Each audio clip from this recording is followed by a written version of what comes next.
Make up mine. Fight. The Nintendo GameCube has kind of a reputation for its games never being re-released, due to it never receiving a mini version and its library skipping both the Wii U eShop and Switch Online service. People have kind of rallied around the idea for a while now that Nintendo is somewhat averse to giving people access to this console's back catalog of games in the modern day. And that's really puzzling, because despite lackluster sales at the time of its release, the GameCube still handily outsold the Wii U, and Nintendo is perfectly fine porting that console's games to modern platforms. Due to this, and the GameCube's early 2000s release window causing it to exist right smack dab in the middle of Gen Z nostalgia territory, actually collecting and playing GameCube games through official means today is both a costly and difficult endeavor. Basically, Nintendo released a cult classic console with a wide lineup of beloved nostalgic games, and then said never mind all that.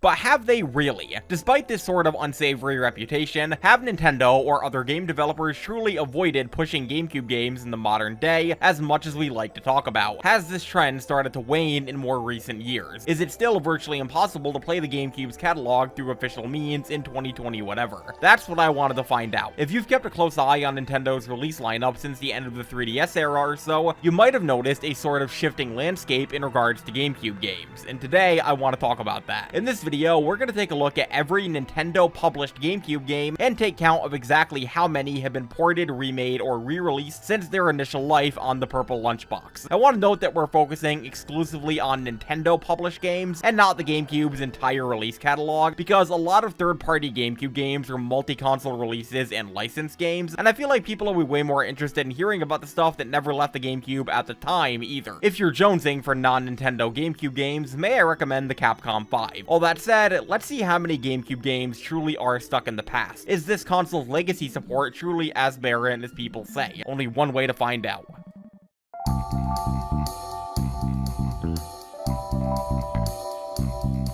So, to just get right into things, here's a graphic made by Reddit user GreenDonuts88 that showcases every Nintendo-published game for GameCube. And here's an edit made by me that highlights games which have been re-released in green. If all you're interested in is the base list and none of the context, here you go. However, those more curious in the audience might be tilting their heads at some of these inclusions. When was Metroid Prime 2 re-released? What are these games highlighted in purple? Nintendo published a basketball game and a Mickey Mouse game? For the rest of this video, we're gonna go down this list one game at a time and give a brief rundown of each game's release history. Buckle in, because we've got a lot of games to discuss.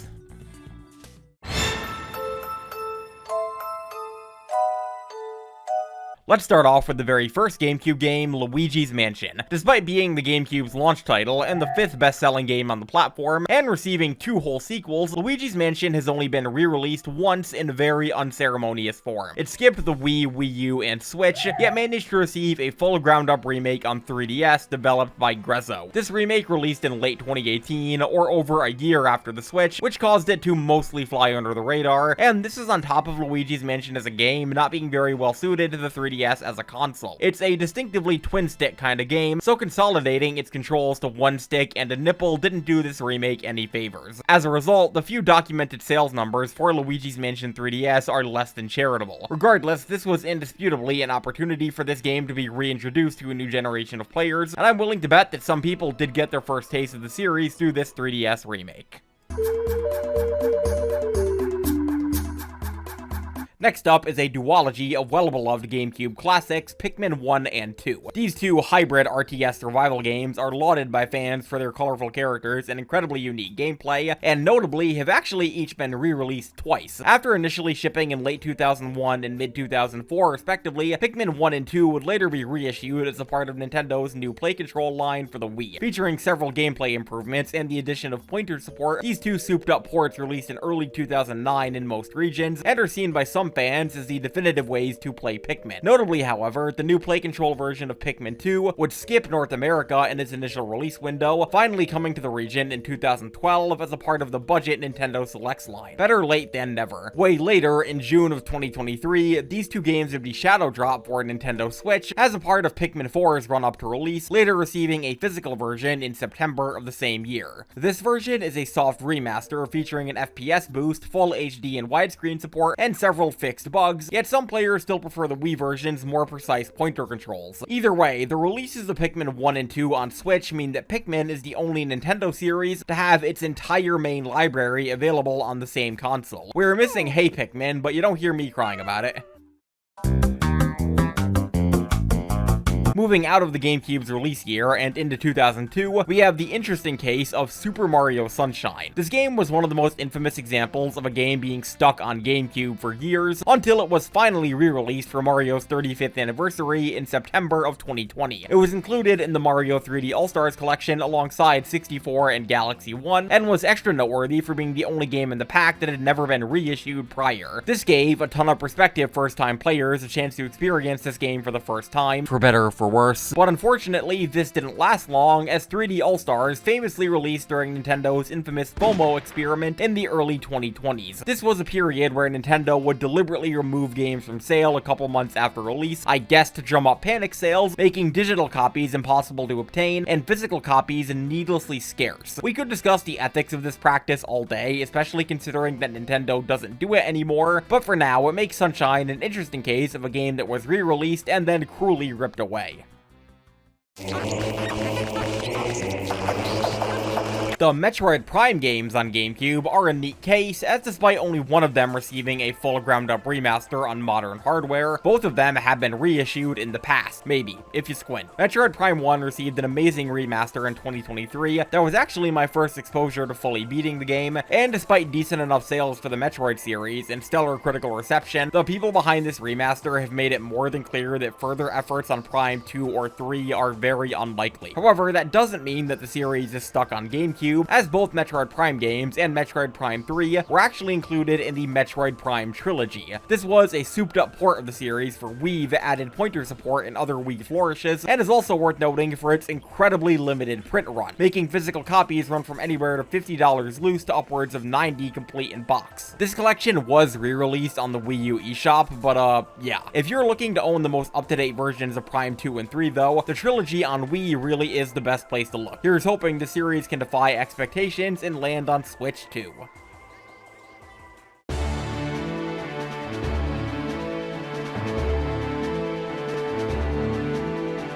And now it's time for a double dose of Zelda, as we have Wind Waker and Twilight Princess. These two games both share very similar stories, so I figured it'd behoove us to discuss them together. Firstly, we have Wind Waker, initially released to a ton of, ironically, very childish backlash over its cartoony art style in December of 2002. It would go on to develop a very passionate fanbase amongst people who, you know, actually played the damn thing, and would ultimately be fully remastered on the Wii U in 2013, boasting gorgeous lighting and a ton of quality of life improvements. Twilight Princess, on the other hand, was actually a cross-generational release, hitting both the GameCube and the Wii as a launch title within around a month of each other. This game, like Wind Waker, would receive a full ground-up remaster on Wii U, complete with a Wolf Link and Midna amiibo that I still fucking want, making the Wii U the premier home for GameCube Zelda games. And it still is, because despite the Wii U being long dead and us being close to the Switch 2's release, neither of these remasters have left the Wii U. They've been rumored and leaked for pretty much every Nintendo Direct for the past decade, yet like an absentee father on Christmas Eve, never actually show up. I'm hoping this section ages poorly and we do get these games on Switch 2, because it's just kind of silly at this point.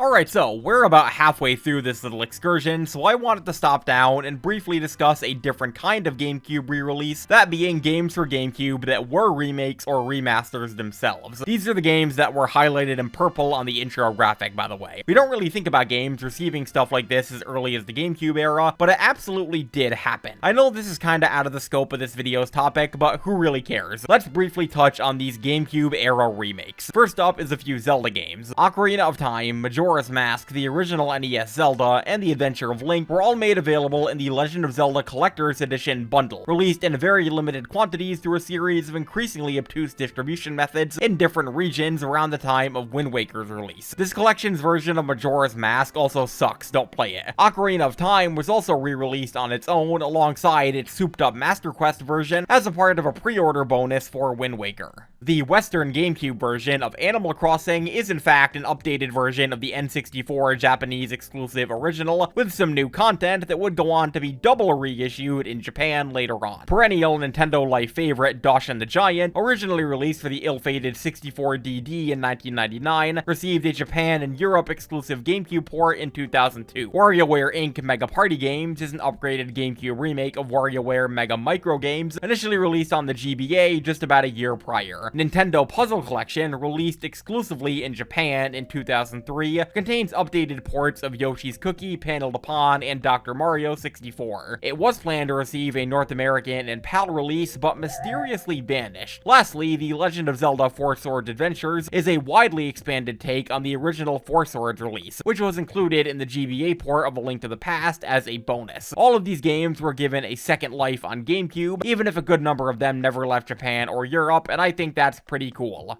Okay, back to the main event now. Paper Mario: The Thousand-Year Door is a classic, beloved, and incredibly enduring GameCube exclusive that many Nintendo fans believed was destined to never leave the console for close to 2 decades. This is due to a confluence of both Nintendo as a company's habits and values, and the game's subject matter making it seemingly incompatible with the concept of a modern take. TTYD is high-key famous for tackling subject matter that's typically very unbecoming of the Mario series, and this, combined with Nintendo's perceived resistance to re-releasing GameCube games, made the thought of it ever receiving a port kind of a pipe dream for a long time. However, that pipe dream would actually be realized in 2024 when the game received a full ground-up remake for Switch. This remake is very, very good, featuring gorgeous visuals and a ton of almost fan-game-esque new content in a good way, and what's even cooler is that despite some trepidation from longtime fans that Nintendo would soften up some of TTYD's more abrasive aspects as a game, the remake actually maintains most of what made the game itself, on top of even uncensoring some aspects of the original international release. This still made some people angry, because I guess gamers are perfectly fine with censorship when it's censoring something they don't like. Well, who said that? Regardless, the TTYD remake is one of the best remakes available for Switch, and a fine example of better late than never.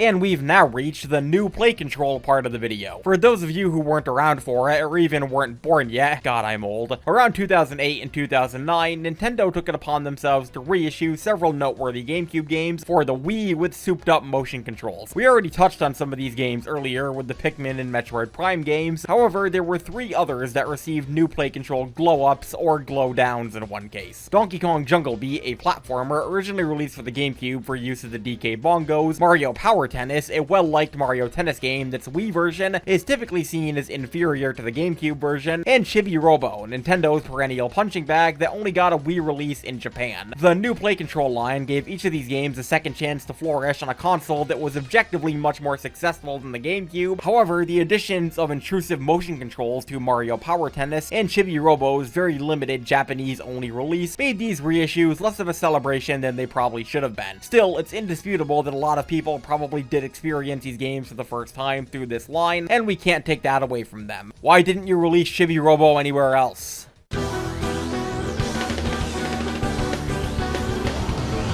I bet some of you are tilting your heads right now. Baten Kaitos is a duology of card-based JRPGs developed by Monolith Soft, known primarily these days for the Xenoblade series, created specifically to flesh out the GameCube's then barren lineup of games in this genre. Despite tepid sales, both games in the series were very well received critically, and the second game, Baten Kaitos Origins, was actually published by Nintendo themselves. The series has since developed a dedicated cult following, and despite Monolith Soft being mostly dedicated to Xenoblade these days, they have expressed interest in revisiting Baten Kaitos should the opportunity arise. To this end, both games in this series were re-released as a part of the Baten Kaitos 1 and 2 HD remaster in 2023 for Switch, and interestingly for this video, for PC through Steam later in 2024. This makes Baten Kaitos one of the only games in this video that's available outside of Nintendo platforms, so if you're itching for a unique JRPG experience that might remind you of some very good games on Switch, I'd say to give this series a look. And as our last game in this video, and our only other entry that's available outside of Nintendo platforms, we have Final Fantasy Crystal Chronicles. This spin-off of the classic Final Fantasy series was the first entry released for a Nintendo home console since Final Fantasy VI and hit store shelves in 2003. It focuses on local multiplayer and uses a unique action RPG gameplay loop that pits groups of players against dungeon crawling adventures for loot. The original GameCube release was very well received and sold decently well for the console, going on to become one of the most noteworthy spin-offs in the Final Fantasy series. 16 years later, however, the game would receive a remaster for Switch, PS4, and mobile that would be significantly less well received. The remaster shifted to an online-focused multiplayer system and was lambasted for its lack of noteworthy updates, general antiquity, and overall being a worse experience than the GameCube original. If you want to play Crystal Chronicles, you're probably better off playing the original GameCube release on Parsec than trying out the remaster. Either way, this is another Nintendo-published GameCube game that received a re-release, so it is worth mentioning here. So, what have we learned? Well, out of a collection of 58 games, 22 Nintendo-published GameCube games have either received re-releases, remasters, ports, or remakes since their initial releases, or were ports or remakes themselves. Out of these games, 7 of them are available on modern current-gen platforms. This leaves 36 Nintendo-published GameCube games that have yet to ever leave the GameCube. Conclusion? Yeah, people are kind of right that Nintendo doesn't legacy support this system. That said, there definitely has been a bit of a shifting paradigm in more recent years. It took until the Switch generation for things like Mario Sunshine, Paper Mario TTYD, Metroid Prime 1, and the GameCube Pikmin games to receive proper ground-up remasters, and before that, Nintendo was putting out things like Wind Waker HD and 3DS Luigi's Mansion during the Wii U and 3DS era. There does seem to be a bit more of an active effort to make these games available now than they were for the better part of the past 15 years, and I for one would be very happy to see this video age very poorly in the future. Maybe we get GameCube games on Switch 2 NSO? I don't know. Maybe Nintendo just realized that people are going to keep pirating these games if they don't re-release them. Regardless, I'd love to see games like Melee, Double Dash, F-Zero GX, Kirby Air Ride, and Pokemon Coliseum get a second life on modern hardware. Here's hoping. Either way, thanks, hope y'all had a fantastic day before, during, and after watching, and I'll catch you all later. If you enjoyed, feel free to click any button. See y'all later. Cheers.